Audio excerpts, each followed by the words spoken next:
할렐루야. 사랑하는 빛소금 가족 여러분, 오늘도 주 안에서 감사한 날입니다. 후덥지근한 날씨도 이제 8월의 마지막 주가 되면서 한풀 꺾인 듯 보이죠? 이제 곧 9월입니다. 우리 교회도 새 학기를 준비하고 있습니다. 순모임과 모교전도, 바이블 칼리지 등이 시작될 거고요. 새벽 기도회도 다음 주부터는 현장에서 재개될 예정입니다. 올 하반기를 주님 은혜 가운데 잘 세워나갈 수 있도록 기도해 주시기 바랍니다. 오늘 본문은 시편 105편 12절에서 23절까지의 말씀입니다. 그때 그들의 사람 수가 적어 그 땅에 나그네가 되었고 이 족속에게서 저 족속에게로 이 나라에서 다른 민족에게로 떠돌아 다녔도다. 그러나 그는 사람이 그들을 억압하는 것을 용납하지 아니하시고 그들로 말미암아 왕들을 꾸짖어 이르시기를 나의 기름 부은 자를 손대지 말며 나의 선지자들을 해하지 말라 하셨도다. 그가 또 그 땅에 기근이 들게 하사 그들이 의지하고 있는 양식을 다 끊으셨도다. 그가 한 사람을 앞서 보내셨으며 요셉이 종으로 팔렸도다. 그의 발은 척고를 차고 그의 몸은 쇠사슬에 매였으니 곧 여호와의 말씀이 응할 때까지라. 그의 말씀이 그를 단련하였도다. 왕이 사람을 보내어 그를 석방하며 뭇 백성의 통치자가 그를 자유롭게 하였도다. 그를 그의 집의 주관자로 삼아 그의 모든 소유를 관리하게 하고 그의 뜻대로 모든 신하를 다스리며 그의 지혜로 장로들을 교훈하게 하였도다. 이에 이스라엘이 애굽에 들어가며 야곱이 함의 땅에 나그네가 되었도다. 아멘. 자, 시편 105편은 106편과 짝을 이루는 대표적인 역사시입니다. 시편에는 감사시, 탄원시 이런 시들이 있는데 역사시가 바로 이 시편 105편이 되는 것입니다. 하나님께서 이스라엘 백성들 가운데 행하신 일들을 기억하면서 감사와 찬양을 올리는 내용으로 되어 있습니다. 우리 저 위로 올라가서 1절을 한번 보실까요? 여호와께 감사하고 그의 이름을 불러 아뢰며 그가 하는 일을 만민 중에 알게 할지어다. 여호와께 감사하라. 처음부터 감사가 나오죠. 먼저 하나님께 감사라는 거예요. 감사에 대한 말씀은 우리가 정말 많이 들었던 것 같습니다. 자, 그런데 여러분, 감사가 잘 됩니까? 잘 안 되죠. 그러나 우리가 오늘 이 말씀 계기로 해서 감사하기로 결정하고 감사를 훈련하면 계속해서 또 감사를 연습하다 보면 우리 입에 감사가 붙어있게 된다라는 것입니다. 오늘 이 시편을 기록한 저자가 하나님께서 베푸신 은혜를 가만히 묵상해 보니까 이 속에서 솟구치는 감사를 억누를 수가 없었던 것 같습니다. 그래서 시인은 하나님께서 행하신 일을 만민에게 알게 하라라고 말합니다. 여기 힌트가 있습니다. 여러분, 감사가 뭐죠? 우리가 무엇을 감사해야 될까요? 감사는 하나님에 대해서 말하는 것입니다. 하나님의 자녀들에게 주어진 특권이 있는데요. 바로 하나님의 영광을 감탄하고 그 은혜에 감격하며 소리 높여 하나님을 찬양할 수 있다라는 것입니다. 세상에서 나오는 말들은 공허합니다. 인간의 자랑은 하고 나면 허탈합니다. 그러나 하나님을 자랑하는 것은 해도 질리지 않는 일입니다.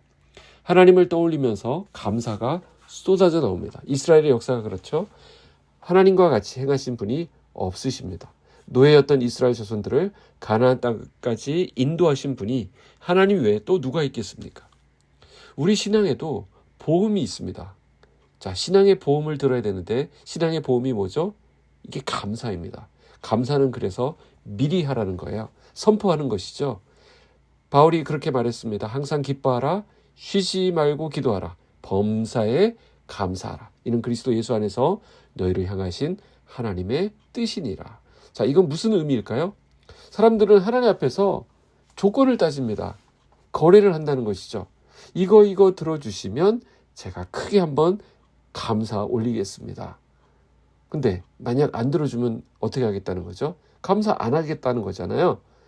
여기 보면 감사를 범사에 하라라고 말씀하고 있는데 이 범사에 우리가 감사하라는 것은 이미 나와 있는 하나님의 뜻입니다. 감사할 거리가 넘친다는 것이죠. 근데 우리가 시침이 뚝 떼고 감사할 조건을 다시금 하나님께서 주시면 내가 감사하겠다. 이건 얼마나 철이 없는 신앙의 모습입니까? 기도도 마찬가지예요.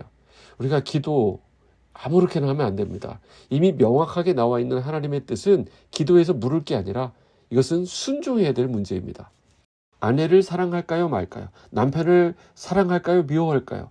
이것은 기도할 내용이 아닙니다. 이웃을 내 몸과 같이 사랑할 판에 아내는 당연히 남편 입장에서는 그리스도께서 교회를 위해 하신 것 같이 목숨 바쳐 사랑해야 될 대상입니다.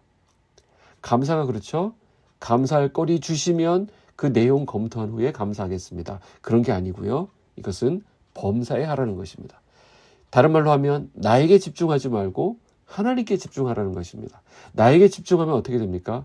나에게 없는 게 보입니다. 남들에게는 주셨는데 나에게는 없는 것들이 보이면서 불평이 막 터져 나옵니다. 원망이 됩니다.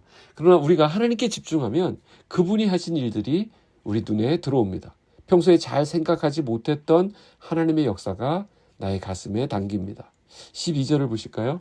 그때 그들의 사람 수가 적어 그 땅이 나그네가 되었고 이 족속에게서 저 족속에게로 이 나라에서 다른 민족에게로 떠돌아다녀도다. 하나님께서는 아브라함에게 보이는 땅을 내가 너와 내 자손에게 주리라 이렇게 약속하셨지만 이 하나님의 약속은 500년이나 지나서 여호수아 때 와서야 이루어지는 것을 봅니다. 아브라함은 정작 이방 땅을 떠돌아다니면서 법적인 보호장치도 없이 나그네로 살았습니다. 그런데 그 아브라함을 하나님은 보호해 주셨다라는 것이죠.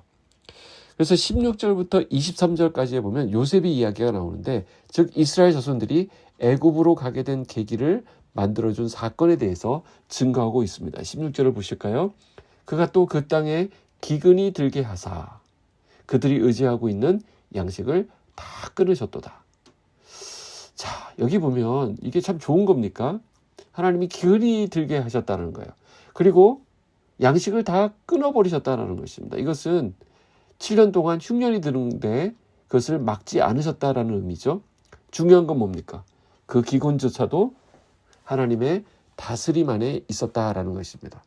사람의 눈으로 볼 때는 7년의 풍년과 7년의 기근이 그저 있을 법한 자연 현상으로 보였겠지만 그것이 하나님께서 개입하고 계심을 알려주시기 위해서 애굽 왕 바로의 꿈을 통해 계시된 것임을 우리가 알게 되는데 바로 이 기근의 때를 극복하기 위해서 하나님께서 먼저 보내신 사람이 있었다라는 것입니다. 17절에 보실까요? 그가 한 사람을 앞서 보내셨으며 요셉이 종으로 팔렸도다. 자, 하나님의 행하심이 얼마나 극적이었는지를 말씀하기 위해서 보내셨으며 라고 감탄문으로 표현합니다.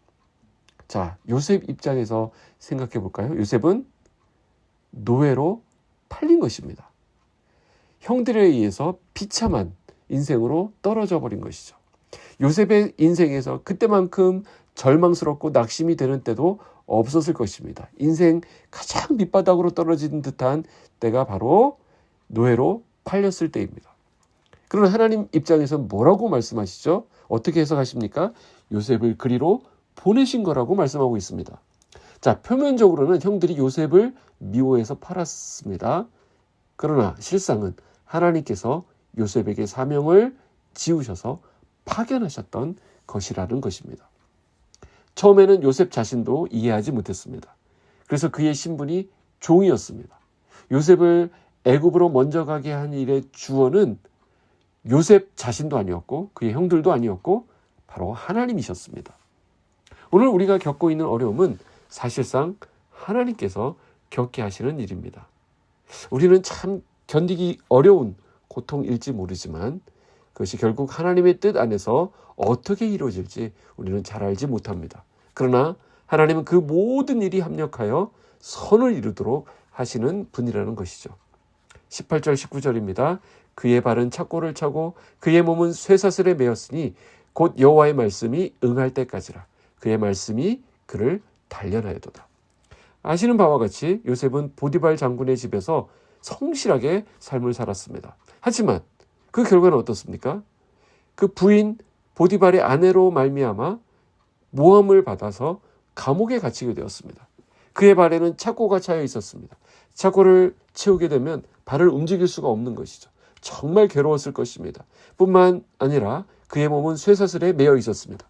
그런 삶을 언제까지 했는가 하면 여호와의 말씀이 응할 때까지라고 말씀하고 있습니다. 뭘 말하죠? 하나님이 무능력하신 것이 아니라는 것입니다. 하나님이 무능하셔서 요셉이 형들에 의해서 팔리는 것을 막지 못하셨던 것도 아니었고, 요셉이 보디발의 집에서 종살이 했던 것을 하나님께서 모르시기 때문에 외면하신 것도 아니라는 것입니다.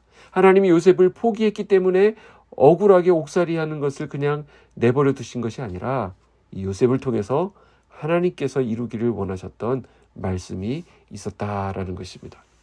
그 요셉 때문에 야곱의 가족들이 애굽에 살게 되었고, 그 사람들이 불어나서 출애굽의 대역사가 일어났던 것입니다. 그러니까 출애굽의 역사는 요셉 한 사람에게서 시작된 것입니다. 우리의 삶이 진창 속을 걷는 것 같고, 끝이 보이지 않는 터널을 지난 것 같고, 마르지 않는 눈물의 골짜기를 걷는 것 같아도 우리에게 언제나 소망이 있음은 하나님께서 정하신 그 여호와의 말씀이 응할 때까지라는 것을 우리가 바라보기 때문입니다. 하나님께서는 나를 통해서 나와 내 가족, 하나님께서 나에게 맡기신 사람들의 출애굽을 준비하고 계십니다.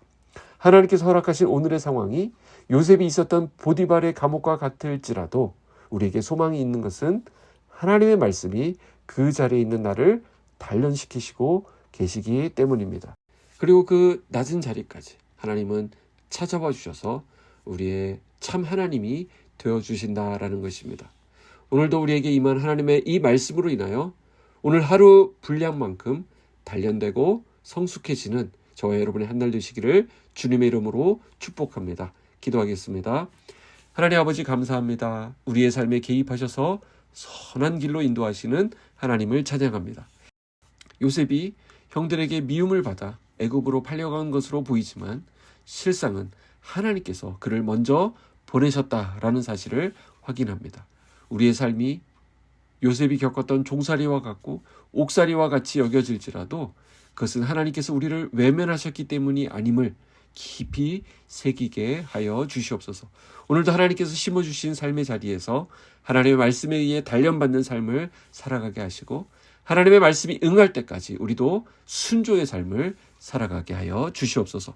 뿐만 아니라 말씀으로 찾아오시는 주님의 은총을 덧입어서 또 다른 사람의 선한 이웃으로 살아가는 오늘 한 날이 되도록 인도하여 주시옵소서. 예수님의 이름으로 기도하옵나이다. 아멘.